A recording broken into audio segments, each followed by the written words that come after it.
Bismillahirrahmanirrahim. Assalamualaikum warahmatullahi wabarakatuh. Alhamdulillah wassalatu wassalamu ala Rasulillah wa ala alihi wa sahbihi wa mawalah wa la hawla wa la quwwata illa billahi wa ba'd.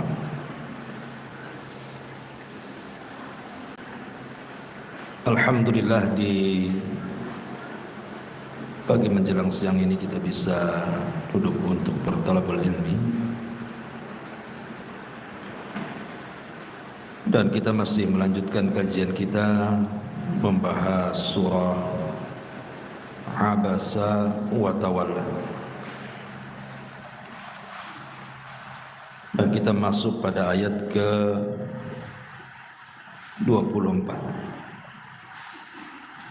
Tapi kita ulas dari ayat ke-17 dan seterusnya biar nyambung. A'udzubillahi minasyaitonirrajim. Bismillahirrahmanirrahim. Qutilal insanu ma akfara. Duhai celaka manusia, alangkah kufurnya dia. Min ayyi syai'in khalaqa. Dari apakah Allah menciptakan dia? Min nutfatin khalaqahu faqaddar. Dari setetes mani dia menciptakannya lalu mentakdirkannya. Summa sabila yassar. Kemudian dimudahkan jalannya.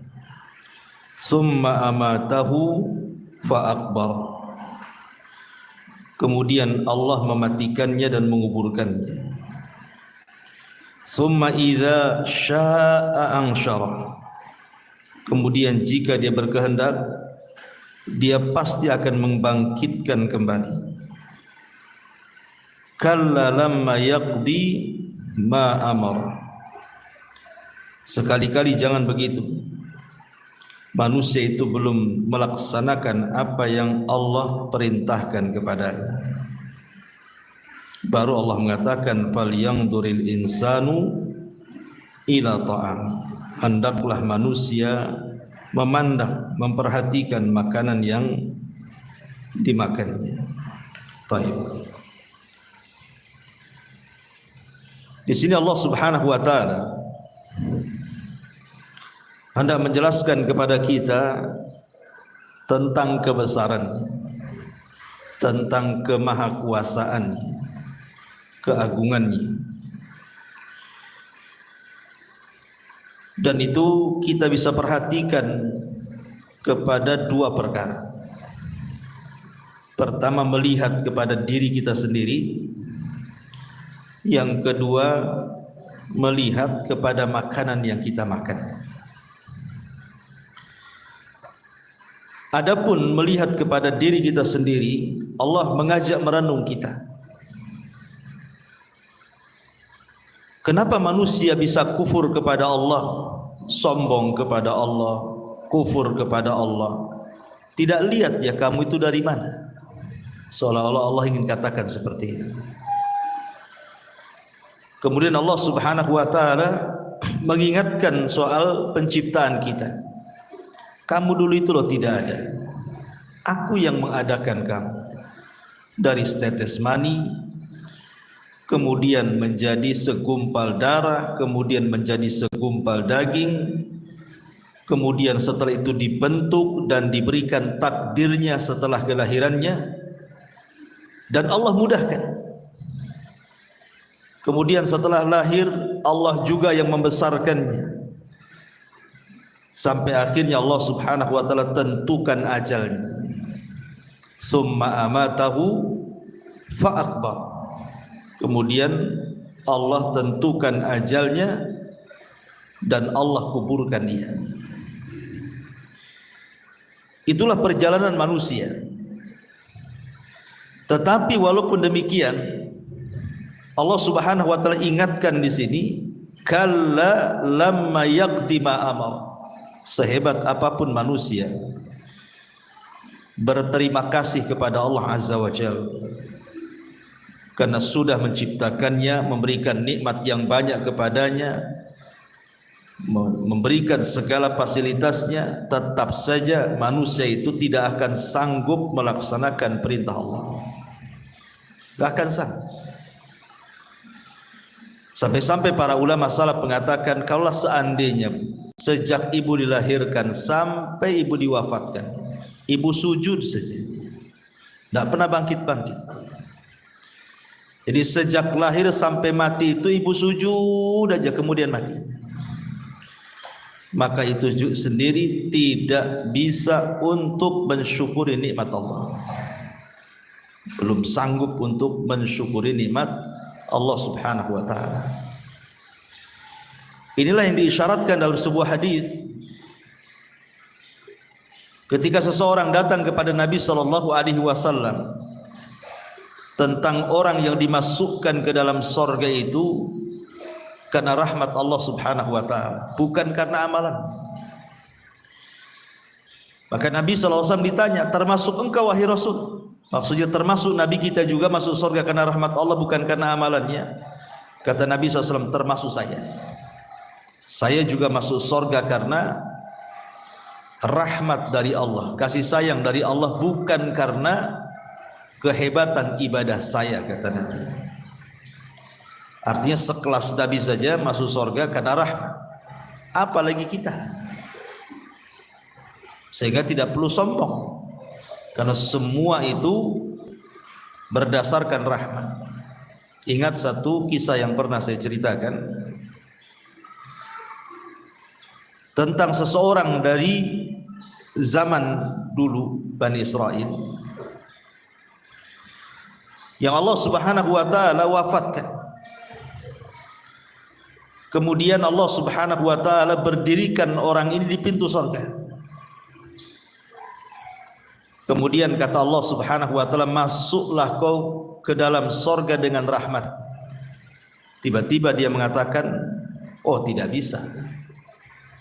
Yang masuk surga dengan rahmatmu itu kalau ketika di dunia dia berbuat dosa kemudian bertobat, wajar. Kau beri kasih sayang dia karena tobatnya. Makanya orang yang seperti ini masuk surga dengan rahmatmu. Tapi aku loh tidak pernah maksiat, katanya. Aku tidak pernah maksiat sedikit pun. Mana mungkin saya masuk surga dengan kasih sayangmu? Masukkan aku ke dalam surga dengan amalanku, katanya. Maka Allah Subhanahu wa taala mengatakan, baik, hitung berapa pahalamu, berapa banyak si amalanmu itu, sehingga surga cocok untukmu. Akhirnya dihitung, rupanya pahala yang dikumpulkan selama hidupnya tidak lebih besar daripada satu nikmat yang Allah anugerahkan kepadanya, berupa nikmat penglihatan. Satu nikmat saja tidak bisa membandingi seluruh hidupnya untuk beribadah. Sementara Allah itu bukan hanya satu nikmat memberikan kepada kita itu, bukan hanya nikmat melihat saja, nikmat mendengar, nikmat bicara, merasa, oksigen yang di sekitar kita, dan macam-macam dalam tubuh kita itu banyak nikmat. Akhirnya karena dia takut tidak masuk surga, dia mengatakan, kalau begitu ya Rabb, masukkan aku dengan rahmat-Mu. Jadi dari sini kita tahu bahwa Allah mengingatkan kepada kita, sehebat apapun kita melakukan ibadah, kita loh belum betul-betul melaksanakan perintah. Kita hanya berusaha saja. Karena nanti pada hari kiamat semua makhluk menyesal, bukan hanya kita saja, malaikat loh menyesal. Malaikat itu kan makhluk yang tidak pernah maksiat. Wa yaf'aluna ma yu'marun, mereka melaksanakan apapun diperintahkan Allah. Tapi kelak pada hari kiamat di hadapan Allah mereka mengatakan apa? Subhanak ma abadna haqqa ibadatik. Maha suci Engkau ya Rabb, kami belum bisa melakukan ibadah kepadamu dengan sebenar-benar penghambaan. Itu malaikat ngomong begitu. Kalau malaikat ngomong begitu di hadapan Allah, ma'abadna haqqa ibadati, kami belum mampu menyembah Allah dengan sebenar-benar penghambaan kepadamu ya Rabb, apalagi kita yang diberikan hawa nafsu. Malaikat tak ada hawa nafsu. Makanya Allah Subhanahu wa taala katakan di sini, kalla lamma yaqdima amar. Sekali-kali manusia jangan seperti itu, karena dia belum sanggup melaksanakan apapun yang Allah perintahkan kepadanya, sehebat apapun manusia. Maka dari sini pandai-pandailah bersyukur akan nikmat Allah Subhanahu wa taala. Nah, setelah Allah Subhanahu wa taala menjelaskan kepada kita tentang kekuasaannya, kemahabesarannya, mampu menciptakan kita semuanya, dan Allah ingatkan di ayat 17, kutilal insanu ma akfara. Duhai kiranya celaka manusia, alangkah kufurnya dia. Kenapa kufur? Karena tidak mengingat nikmat yang Allah anugerahkan kepadanya. Allah ulang di sini bahwa di sana ada nikmat lain yang menunjukkan bagaimana Allah Subhanahu wa taala maha kuasa atas segalanya. Allah mengatakan falyanzuril insanu ila ta'am. Maka hendaklah manusia itu memperhatikan, melihat. Melihat di sini bukan dengan mata. Maksudnya melihat di sini artinya dengan pikiran kita. Kita disuruh melihat makanan dengan pikiran kita. Falyanzuril insanu ila ta'ami. Hendaklah pikiran kita ini berpikir dari mana asal makanan yang kita makan itu. Ingat ketika kita mentafsirkan surah Al-Hakumut Takatsur, hatta zurtumul maqabir, sampai kepada latus alunna yauma idzin anin naim. Nanti pada hari kiamat Allah akan bertanya tentang nikmat yang sudah Allah anugerahkan kepada kita. Salah satu asbab nuzulnya adalah ketika Nabi SAW, Abu Bakar dan Umar mampir di rumah Abu Haytham ibn Tihan.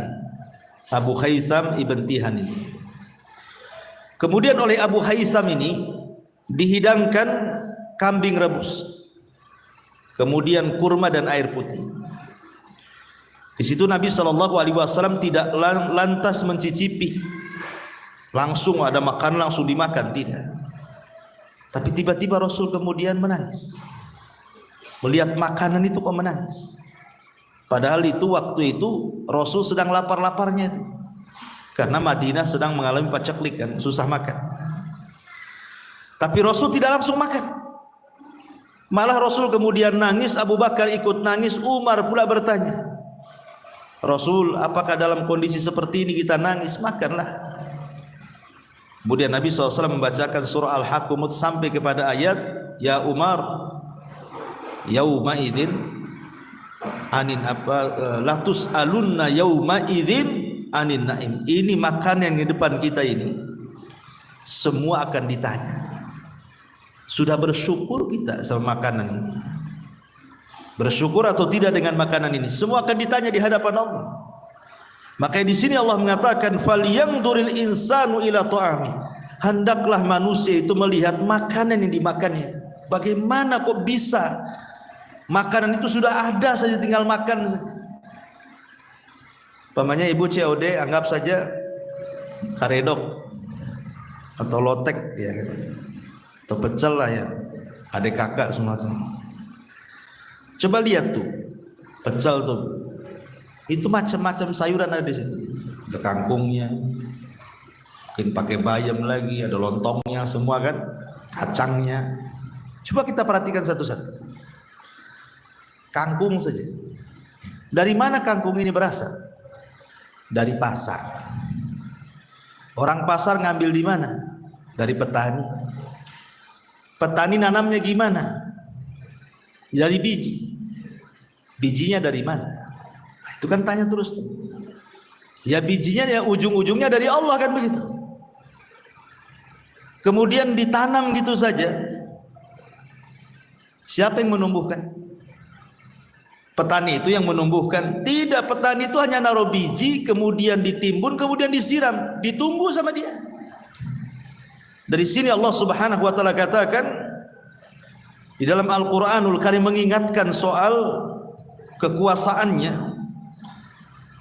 Kata Allah Subhanahu wa taala, antum tazra'unahu am nahnu zari'un. Apakah engkau yang menumbuhkan tumbuhan kangkung itu, ataukah kami yang menumbuhkannya? Kata Allah. Ya jawabannya Allah lah. Jadi biji itu datang dari Allah. Kemudian manusia ini hanya wasilahnya naruh biji dalam tanah.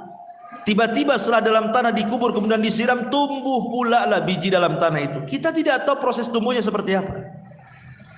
Tahu-tahu dia bisa membelah bumi itu. Biji yang tadinya lemah, nggak punya kekuatan, tapi dia bisa membelah tanah.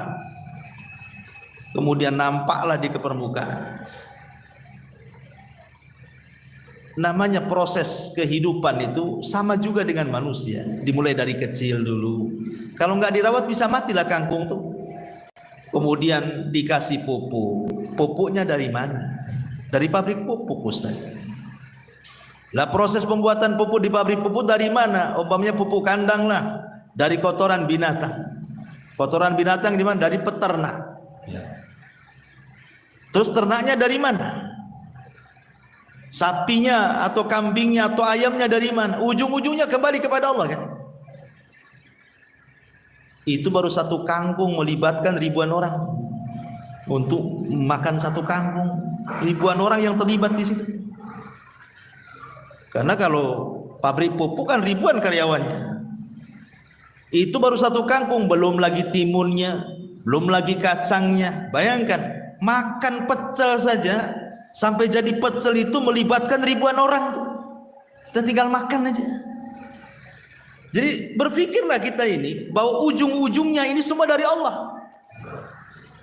Cuman masalahnya karena hari-hari kita makan seolah-olah tidak dipersulitlah makanan itu. Ibu mau mesen apa saja sekarang COD langsung datang.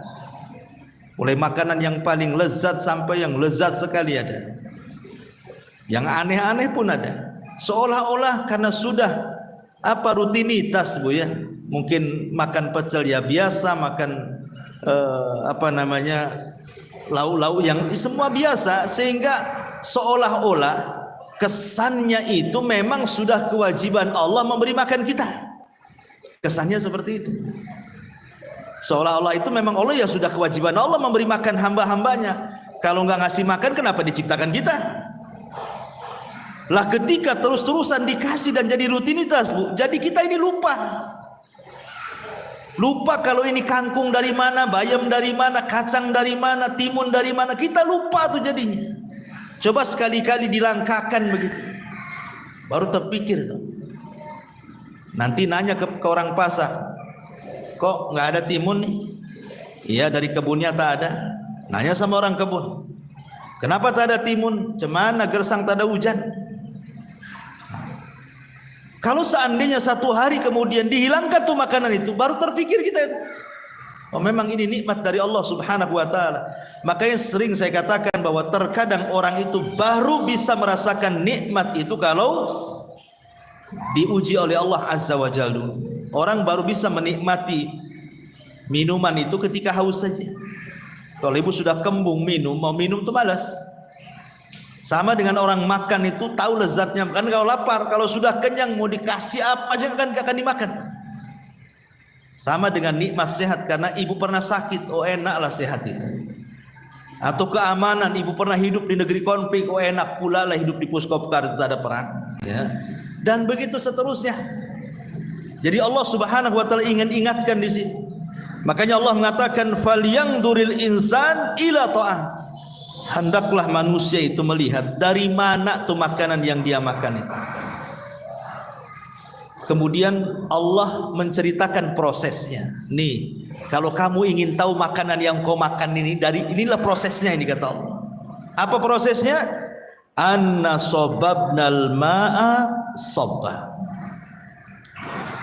Pertama, kamilah yang telah mencurahkan air yang melimpah dari langit. Pertama Allah curahkan hujan dari langit. Hujan ini ada yang bermanfaat, ada yang tidak bermanfaat, ada yang membahayakan, macam-macam hujan itu. Ya. Makanya kalau sudah nampak hujan itu membahayakan, ada angin banjir, kita disuruh berdoa kepada Allah Azza wa Jalla kan, Allahumma hawalaina wala alaina kan. Kemudian proses yang kedua, kata Allah, thumma syaqqaqnal arda syaqqa. Setelah turun hujan mengairi dan membasahi tanah, kemudian hujan itulah menumbuhkan tumbuh-tumbuhan. Tumbuh-tumbuhan itulah yang membelah bumi. Kemudian kami belah bumi itu. Setelah Allah belah bumi dengan sebaik-baiknya itu, fa'ambatsna fiha habba. Kemudian muncullah biji yang ditanam itu, mekarlah ke atas bumi, tumbuh tuh. Ya. Maka siapa yang menurunkan hujan? Allah. Siapa yang menumbuhkan biji? Allah. Siapa yang membelah bumi sehingga kemudian tumbuhan yang hidup itu muncul ke permukaan bumi? Allah juga. Wa inaban wa ghadbah. Akhirnya setelah tumbuh besar, kalau itu buah-buahan, muncullah di sini dicontohkan oleh Allah Subhanahu wa taala, dan anggur serta sayur-sayuran. Allah menyebut anggur itu maksudnya mewakili semua buah-buahan. Memang Allah tidak sebutkan semua. Ngapain Allah sebutkan semuanya? Allah hanya memberikan permisalan saja. Muncul anggur, muncul jeruk, muncul salak, muncul durian, muncul macam-macam buah-buahan. Kemudian sayur-sayuran, semua sayur-sayuran ada. Yang ibu makan hari-hari itu, yang dilalap tuh kan. Wa inaban wa ghadba wa zaitunan wa nakhla. Wa zaitunan wa nakhla, dan minyak zaitun ini pun percontohan saja, dan pohon kurma dan berbagai macam buah-buahan. Wa hadaiqa gulba, bukan hanya itu saja. Wa hadaiqa gulba, dan kebun-kebun yang rindang-rindang. Kemudian wa faqihatan wa abba, dari kebun-kebun rindang itu muncullah buah-buahan yang banyak serta rerumputan. Kemudian Allah mengatakan mata'al lakum wa li an'amikum. Itu semua untuk kalian manusia dan juga untuk saudara kalian, maksudnya untuk hewan-hewan ternak kalian. Mata'al lakum wa li an'amikum. Ma'asyiral muslimat yang dimuliakan Allah Azza wa Jalla, dari sini kita tahu dari mana proses makanan yang kita makan tadi. Pamannya ibu makan jeruk, sama jeruk ini kalau mau diurut sejarah jeruk ini panjang kali bu. Ya. Oh itu nggak selesai diceritakan tuh berhari-hari itu sejarah jeruk tuh. Dari mana jeruk berasal? Dari pasar. Oh dari pasar mana? Ini dari pasar sini. Pasar sini dari mana? Pasar Jodoh. Pasar Jodoh dari mana? Dari Jakarta atau dari Brastagi ke Medan dulu. Bayangkan dari sini ke Jodoh ke Medan, ujung-ujungnya. Nanti orang Medan kemana lagi? Oh ke kebun. Orang kebun kemana lagi? Ke pabrik pupuk. Jadi satu biji jeruk saja ngelibatkan orang banyak tuh. Lah disinilah proses-proses seperti ini Allah ingatkan. Kalian tinggal enak makan aja loh. Kenapa tidak bersyukur? Itu maksudnya. Sudah jadi semuanya, kita tinggal makan, tinggal nikmati. Allah tuntut satu, bersyukur. Lihat makanan itu. Kalau tadi yang pertama lihat badan kita dari mana, sekarang lihat makanan yang kita makan itu. Apa korelasinya di sini? Allah ingin menunjukkan bahwa semua datang dari Allah dan Allah mampu menciptakan segalanya. Dan di sini ada isyarat kita dituntut untuk mensyukuri nikmat Allah Subhanahu wa taala. Dan tentu Allah menyebutkan ini ada kaitannya. Apa kaitannya? Kaitannya ayat setelahnya menceritakan tentang hari kebangkitan. Bahwa sebagaimana Allah Subhanahu wa taala sanggup menumbuhkan tumbuh-tumbuhan dengan hujan turun, maka Allah pun sanggup membangkitkan kalian setelah kematian kalian. Makanya kalau kita lihat ayat 17 dari surah Abasa ini sampai terakhir, ini dirangkum oleh Allah Subhanahu wa taala dalam ayat yang lain, tepatnya dalam surah Al-Hajj ayat 5. Perhatikan Al-Hajj ayat 5. Ini rangkuman daripada apa yang kita terangkan. Allah Subhanahu wa taala katakan dalam surah Al-Hajj ayat 5 ini, ya ayyuhan nas, ya ayyuhan nas, wahai manusia, in kuntum fi raibin minal ba'thi, wahai manusia, jika kalian ragu-ragu, jika kalian masih ragu-ragu akan adanya hari kebangkitan setelah kematian. Kata Allah, fa inna khalaqnakum min turabin thumma min nutfatin thumma min alaqatin thumma min mudghatin mukhallaqatin wa ghairi mukhallaqatin litubayyina lakum wa nukirru fil arham ma nasha ila ajalin musamma thumma nukhrijukum tifla thumma litablughu ashuddahu wa minkum man yutawaffa wa minkum man yuraddu ila ardalil umuri likai la ya'lam min ba'di ilmi syai'a wa taral arda hamidatan fa idza anzalna 'alaihal ma'a ihtazzat wa rabbat wa ambatat min kulli zawjin bahid. Apa kata Allah?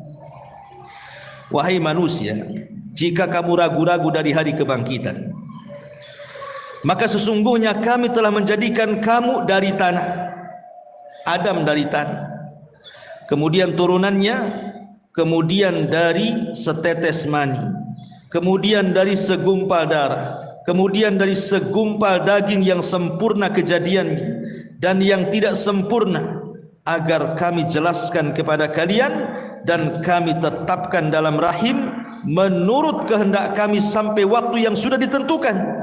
Kemudian kami keluarkan kamu sebagai bayi, kemudian dengan berangsur-angsur kamu sampai kepada usia dewasa, dan di antara kamu ada yang diwafatkan dan ada pula di antara kamu yang dikembalikan sampai usia sangat tua pikun baru diwafatkan, sehingga dia tidak mengetahui lagi sesuatu yang telah diketahuinya.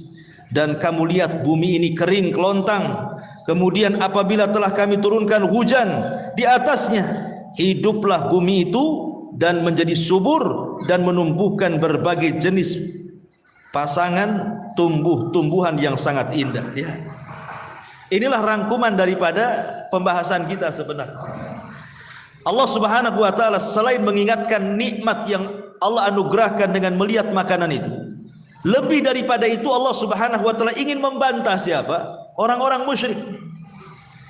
Karena abasa wa tawalla ini kan periode Mekah. Ini namanya Makkiyah ya. Surat ini surat Makkiyah. Dan surah Makkiyah itu lebih kepada bicara soal tauhid. Soal tauhid, kenapa? Ya soal tauhid mencakup segalanya lah. Soal keyakinan kan, soal sorga, soal neraka, soal kebangkitan, macam-macam lah. Karena tradisi atau keyakinan orang-orang musyrik Arab itu, mereka mengingkari tidak ada kehidupan setelah kematian. Karena mereka mengingkari tidak ada kehidupan setelah kematian, maka Allah bantah dalam ayat ini. Dibantah secara logika. Ya, kau lihat tuh tanah gersang tuh. Kemudian tiba-tiba turun hujan, kemudian tiba-tiba membelah, kemudian tumbuh pula rumput, tumbuh pula macam-macam. Siapa yang menghidupkan itu? Kalau Allah sanggup menciptakan atau menumbuhkan tumbuh-tumbuhan dari tanah yang mati yang gersang, maka begitu juga Allah sanggup membangkitkan kalian setelah kematian kalian. Seolah-olah Allah ingin katakan seperti itu. Makanya di sini lanjutnya Allah mengatakan, fa idza ja'atis sakha yauma yafirrul mar'u min akhi wa ummihi wa abi wa sahibatihi wa bani likulli imri'im minhum yawma idzin sya'nun yughni. Fa idza ja'atis sakha, apabila datang kepada kalian sakha. Sakha itu artinya teriakan yang kencang. Sakha itu artinya teriakan yang sangat kencang dan memekikkan. Para ulama tafsir mengatakan artinya sakha itu suara yang keluar dari mulutnya Israfil. Dan Israfil itu ada yang mengatakan dia sebenarnya malaikat pemikul arsy. Yang Allah katakan alladzina yahmilunal arsya wa man haulahu, malaikat pemikul arsy dan malaikat di sekitarnya. Ada yang mengatakan bahwa malaikat pemikul arsy di ayat ini siapa? Israfil. Israfil itu malaikat pemikul arsy, tetapi ada tugas lain yang Allah tugaskan, yaitu meniup sangkakala. Asalnya dia itu pemikul arsy. Itu ada satu pendapat seperti itu, ya. Tapi ditugaskan untuk meniup sangkakala. La sakha ini adalah suara yang memekikkan, yang keluar dari mulut trompet Israfil, yang menghancurkan gendang-gendang telinga, menghancurkan semua alam semesta. Makanya disebut sakha itu satu di antara nama dari nama-nama hari kiamat. Jadi satu di antara nama-nama kiamat itu artinya as-sakha. Ingat, apabila sakha ini sudah ditiupkan, dan tiupan sangkakala itu pendapat yang kuat berapa kali? Dua kali. Pertama tiupan kematian dan tiupan kejutan dan kematian. Kemudian tiupan yang kedua disebut tiupan kebangkitan. Jadi saat 40, entah 40 hari, entah 40 bulan, entah 40 tahun, pokoknya angka 40 lah jarak antara tiupan pertama ke kedua. Kita tahu bahwa sebelum tiupan itu ditiup oleh Israfil, maka Allah Subhanahu wa taala akan menurunkan hujan dulu. Jadi pertama itu Allah akan turunkan hujan. Hujan inilah yang membasahi bumi. Tentu bumi yang sudah diganti, bukan bumi yang kita pijak ini. Tetapi bumi padang mahsyar pun tetap bumi ini, maksudnya diganti bentuknya.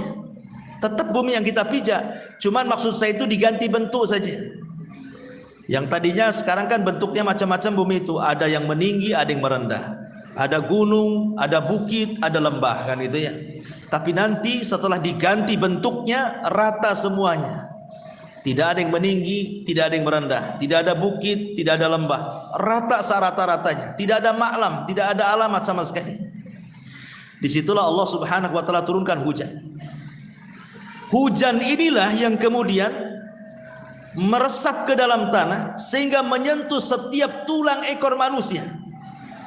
Dan tulang ekor manusia inilah yang tidak dihancurkan oleh Allah sampai kiamat. Walaupun kiamat dibangkitkan tulang ekor itu, bagaimana macamnya pun lemahnya tidak akan hancur. Karena itu diantara apa yang Allah kecualikan tidak mungkin hancur, tulang ekor manusia itu. Tulang ekor kecil tidak bisa dilihat kecuali dengan alat, ya. Dari tulang ekor manusia itulah yang kemudian terkena air hujan, tiba-tiba kemudian tumbuh jasad. Nah, tumbuhlah kita itu setelah kematian. Setelah kemudian tumbuh jasad, Allah Subhanahu wa taala lempar dari dalam bumi ke permukaan. Itulah yang Allah mengatakan wa ukhrijatil ardu asqalaha, dan kami keluarkan beban-beban isi bumi itu ke permukaan. Dan Allah juga katakan dalam ayat yang lain wa alqat ma fiha wa takhallat, dan kami kosongkan isi-isi perut bumi karena dilempar ke permukaan itu jasad-jasad orang. Setelah jasad itu memenuhi bumi sejak Adam sampai yang terakhir mati, yang pertama kali dihidupkan siapa? Israfil. Israfil lah pertama kali dihidupkan dari semua makhluk yang berakal. Maka ketika Allah menghidupkan Israfil, Allah perintahkan Israfil untuk meniup sangkakala yang kedua.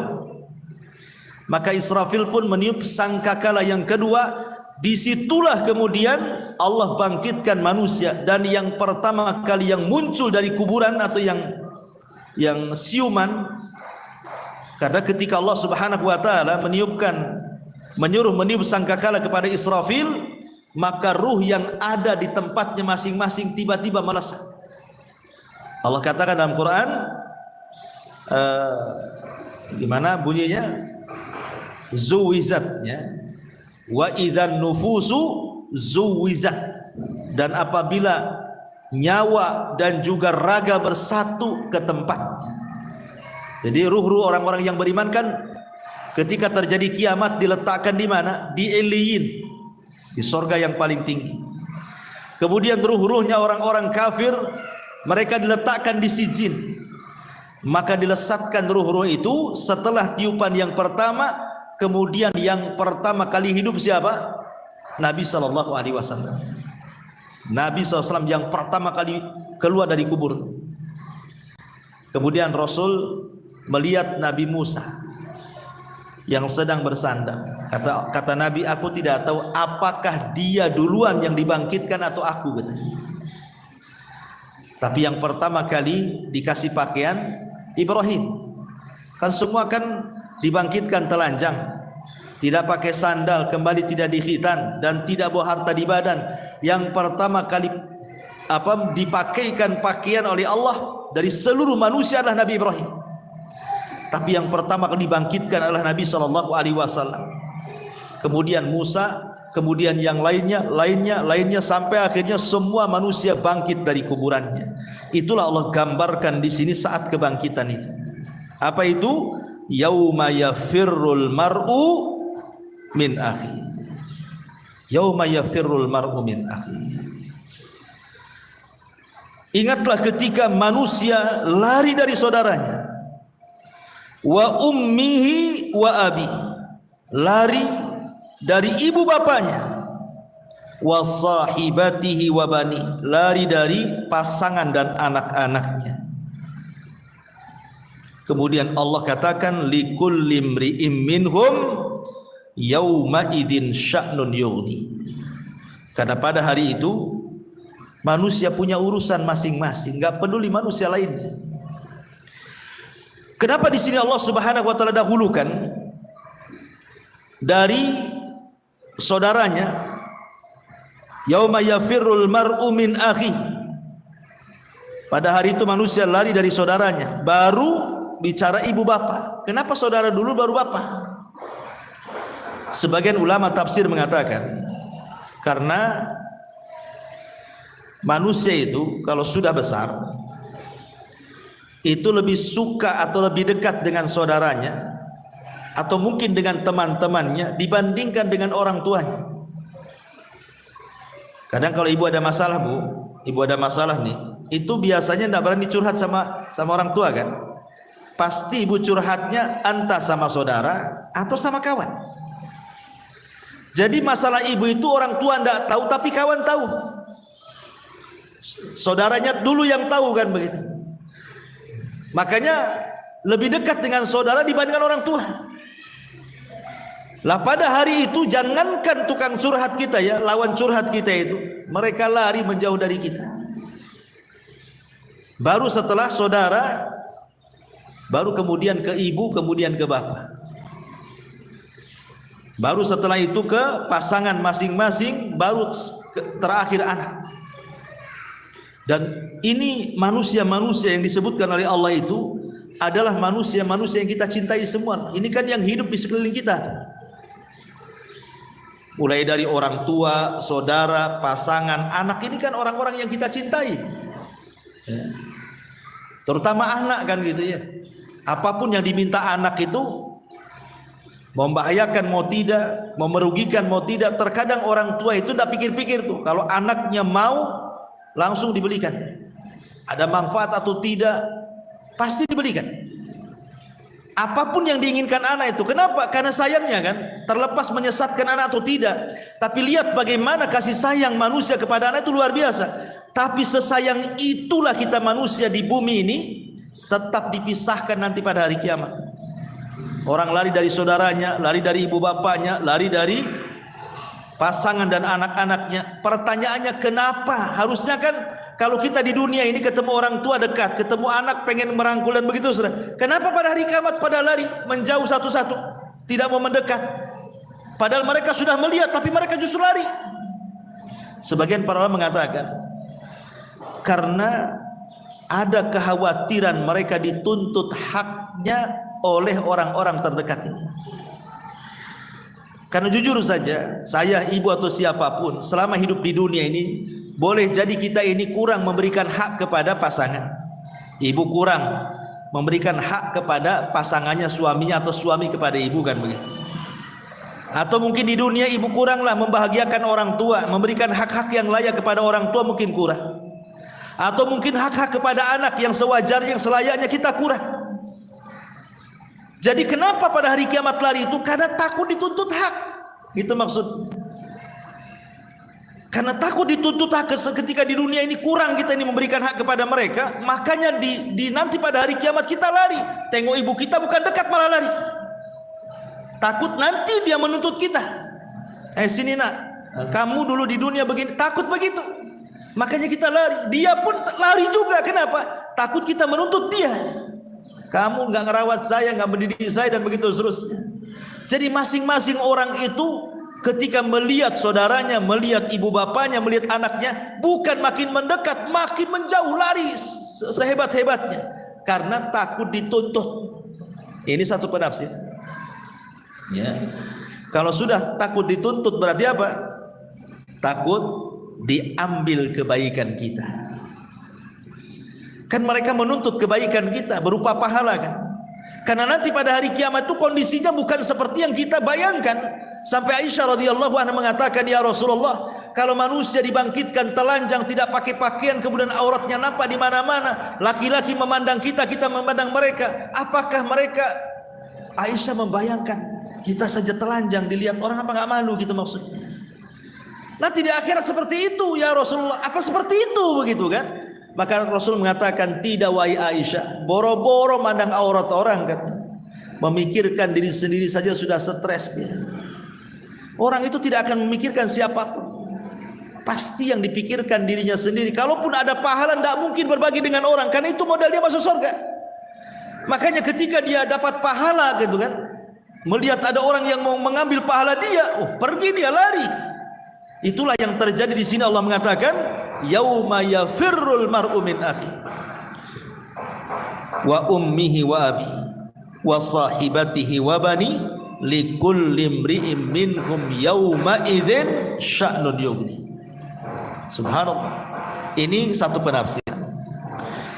Penafsiran yang kedua, maksudnya adalah yang lari-lari ini bukan orang yang beriman. Yang orang lari dari saudaranya, lari dari ibu bapaknya, lari dari anaknya dan juga pasangannya, ini tidak berlaku kepada orang yang beriman. Ini hanya berlaku kepada orang kafir. Karena ada yang mentafsirkan seperti disebutkan oleh ahli tafsir bahwa yang pertama kali lari dari ibu bapaknya, awal man yafirru yaumal qiyamah min abi, disebutkan oleh ahli tafsir, orang yang pertama kali lari pada hari kiamat dari bapaknya adalah Ibrahim. Ibrahim lari dari bapaknya. Kenapa? Karena bapaknya kafir. Ya. Awal man yafirru min ibnihi, orang yang pertama kali lari dari anaknya adalah Nuh alaihi salam. Kenapa Nuh lari dari anaknya? Karena anaknya kafir. Kemudian wa awwal man yafirru min imraatihi, adapun orang yang pertama kali lari dari istrinya adalah Lut alaihi salam. Kenapa? Karena istri Lut kafir. Jadi sini pada hari kiamat itu orang-orang kafir lari dari kita orang yang beriman. Tapi orang-orang yang beriman saat dibangkitkan mereka tidak lari. Selama keimanannya ditularkan kepada keluarganya. Makanya Allah Subhanahu wa taala mengatakan, walladzina amanu wattaba'athum dzurriyyatuhum biimanin alhaqna bihim dzurriyyatahum. Dan orang-orang yang beriman kemudian keimanannya ditularkan kepada orang lain dari keluarganya,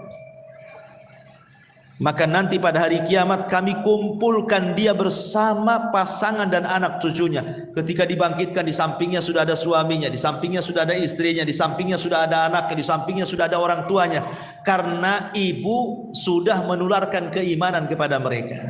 Mereka tidak akan lari. Jadi yang lari dalam ayat ini siapa? Mereka orang kafir. Mereka lari dari saudaranya, dari ibu bapaknya, dari manusia-manusia yang dicintainya. Dan mereka ketika dibangkitkan dan lari, mereka saling mencela diri mereka dan mengatakan, ya wailana man ba'atsana mim marqadina. Duhai celaka, siapa yang membangkitkan kami dari tidur-tidurnya kami. Tapi orang-orang yang beriman mereka membalas dan mengatakan hadza ma wa'adar rahman wa sadaqal mursalun. Inilah janji Ar-Rahman dan benarlah ucapan para rasul.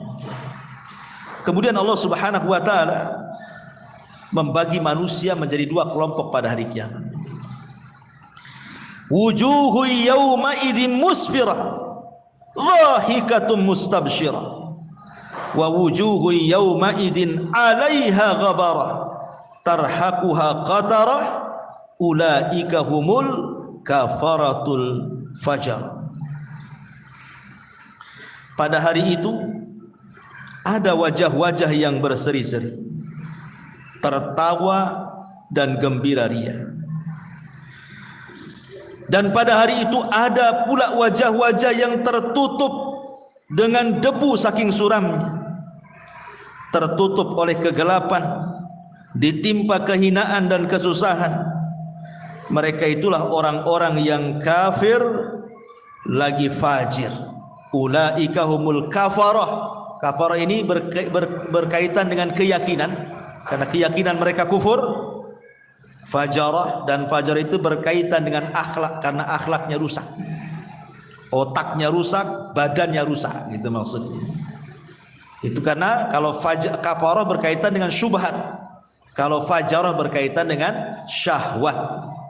Itulah orang-orang yang rusak keyakinannya dengan kekufuran dan rusak akhlaknya dengan kefajiran. Di sini Allah Subhanahu wa taala mengatakan wujuhu yawma idin musfirah. Wajah penduduk surga ini, pertama Allah Subhanahu wa taala sebutkan bahwa wajah mereka akan memutih. Yauma tabyaddu wujuh wa taswaddu wujuh. Pada hari kiamat kelak ada wajah-wajah yang sangat putih bersih, tapi ada juga wajah-wajah yang sangat hitam kelak. Kapan itu? Saat membaca catatan amal dia. Jadi saat membaca catatan amalnya, Bu, setiap dia melewati catatan yang baik, maka wajahnya akan berseri, akan memutih. Kemudian dibacakan lagi kebaikannya, memutih lagi, memutih lagi. Begitu seterusnya sampai akhirnya setelah selesai dibacakan itu, maka akan terpancar dari wajahnya cahaya. Musfirah. Inilah yang disebut musfirah ini. Ya, jadi musfirah ini wajah kedua akhir setelah membaca catatan. Jadi ketika kita membaca catatan, walaupun seandainya mustahil, Bu, namanya catatan itu tidak mungkin semua baik, Bu. Karena tidak ada manusia yang datang menghadap Allah kecuali bawa dosa. Tidak ada satupun manusia yang datang menghadap Allah kecuali bawa dosa. Mustahil nggak bawa dosa. Artinya kan dalam setiap catatan itu kan pasti ada catatan dosa kan. Maksudnya di sini bagi orang-orang yang catatan kebaikannya lebih banyak dibandingkan catatan keburukannya. Jadi kalau dia membaca tuh catatan kebaikannya tuh langsung bercahaya, memutih. Tapi ketika kemudian membaca catatan dosanya mulai menghitam lagi, tapi Allah tutup aibnya sehingga orang tak tahu. Bagi orang-orang yang faman thaqulat mawazinuhu, itu orang-orang yang berat timbangannya, catatannya baik, Allah tutup sehingga orang tidak tahu kalau kadang menghitam, kadang memutih. Dan di waktu yang sama bukan itu saja, badannya membesar. Setiap membaca catatan wajahnya memutih, badannya membesar, membesar sampai badannya sama seperti fisik Adam alaihi salam, berhenti sampai di situ. Tidak membesar lagi. Tingginya sampai seperti Adam, besarnya sampai dengan Adam, sudah selesai. Beda dengan penduduk neraka. Badannya makin besar sehingga tidak tahu besarnya seperti apa, disesuaikan dengan dosa. Lah setelah kemudian selesai membaca catatan itulah, maka Allah mengatakan wujuhun yauma idzin musfirah. Nah, ini wajah yang kedua, musfir. Musfir itu bercahaya karena saking senangnya, ya, maka bercahaya selesai membaca catatan. Saking senangnya sampai kemudian Allah mengatakan dhahikatun mustabsirah, sampai dia tersenyum dan tertawa. gembira ria dan mengatakan ha umqra'u kitabia, baca nih catatanku katanya. Saking bahagianya dilempar catatannya, baca ini catatan saya, dengan bangganya dia menunjukkan catatannya kepada orang lain.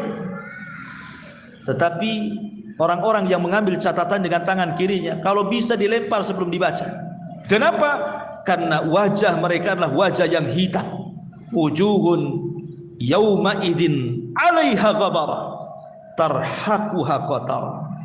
Tapi ada wajah-wajah yang tertutup oleh kegelapan, ditimpa dengan kehinaan dan kesusahan. Siapa mereka? Ulaika humul kafar, orang-orang kafir dan orang-orang fajir. Orang kafir tentu dari orang-orang kafir di luar dari agama kita. Tapi orang fajir itu masih orang muslim tetapi dia fajir, dia fasik, mungkin banyak melakukan dosa besar dan begitu seterusnya. Ulaika humul kafaratul fajara. Wallahu a'lam bishawab. Inilah akhir daripada tafsir surah Abasa wa Tawalla. Baik, sampai di sini kita buka tanya jawab, silakan.